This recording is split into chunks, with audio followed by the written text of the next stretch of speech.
வணக்கம். நீங்கள் வாழ்க்கையில் வெற்றியடைய வேண்டும் என்னும் எண்ணம் உங்களுக்கு இருக்கின்றதா? சிறிது சிந்தித்துப் பாருங்கள். நாம் உயர்ந்து வாழ வேண்டும் என்னும் எண்ணம் உங்களிடம் இருக்கின்றதா? அதை சிறிது சிந்தித்துப் பாருங்கள். உயர்வாக இருக்கின்றவர்களெல்லாம் எப்படி உயர்ந்தார்கள் என்பதை நீங்கள் சிந்தித்தீர்களா? எப்படி அவர்கள் உயர்ந்திருந்தாலும் அவர்களுடைய உழைப்புத்தான் அவர்களுக்கு முக்கிய காரணமாக இருந்திருக்கும். அதை நீங்கள் யோசித்து, அதாவது நன்கு சிந்தித்து அதன் பின்னணியை நீங்கள் தெரிந்திருந்தால் நீங்களும் நிச்சயமாக உழைப்பீர்கள். உழைப்பு ஒன்றுதான் மனிதனுக்கு மிக மிக முக்கியமானது. உழைப்பவன்தான் பிழைப்பான். உழைப்பே உயர்வுக்கு வழிவகுக்கும். உழைத்தவன் எந்நாளும் வீழ்ந்ததில்லை. உழைப்புக்கான கூலியை இறைவன் உங்களுக்கு நிச்சயமாக கொடுப்பான்.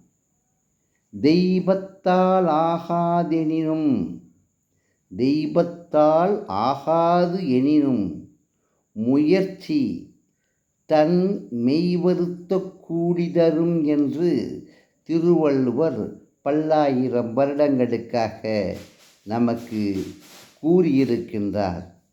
இந்த ஒரு அருட்பெரும் அருமையான உயர்வான இந்த ஒரு வாக்கியம் திருவள்ளுவர் பெருமகனார் திருக்குறளிலே கூறியிருக்கின்றார். நான் உங்களிடம் கூறுவதும் அதைத்தான். உழைத்தால் நிச்சயமாக அந்த உழைப்புக்கான கூலி உங்களுக்கு கிடைக்கும்.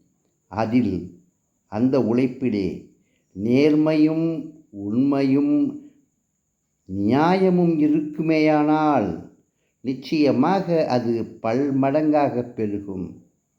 நீங்கள் நன்கு சிந்தித்து பாருங்கள். நீங்கள் உங்களுக்கு தேவையானதை உழைத்து சம்பாதியுங்கள். நீங்கள் உழைத்து சம்பாதித்த பணத்திலே சாப்பிடும் பொழுது உங்களுக்கு நிச்சயமாக அது ஒரு நல்ல புத்துணர்ச்சியை கொடுக்கும். அந்த உணவிலே இருக்கின்ற சாரம் உங்கள் உடலிலே சாரும். உழைப்பவனுடைய உடலிலே சாருகின்ற சத்துக்கள் அவன் உழைத்து சேர்த்த சொத்தினால் அவனுக்கு கிடைக்கும்.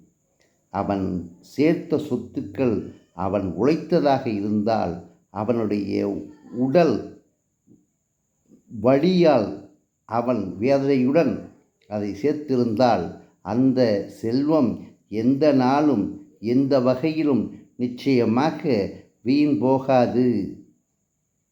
இதை நீங்கள் நன்கு தெரிந்து கொள்ளுங்கள். நம் வாழ்க்கை என்றென்றும் மிக நன்றாக இருக்க வேண்டுமென்று எண்ணுங்கள். உங்கள் எண்ணம் நிச்சயமாக ஈடேறும். இதில் எந்த சந்தேகமில்லை. நன்றி, வணக்கம்.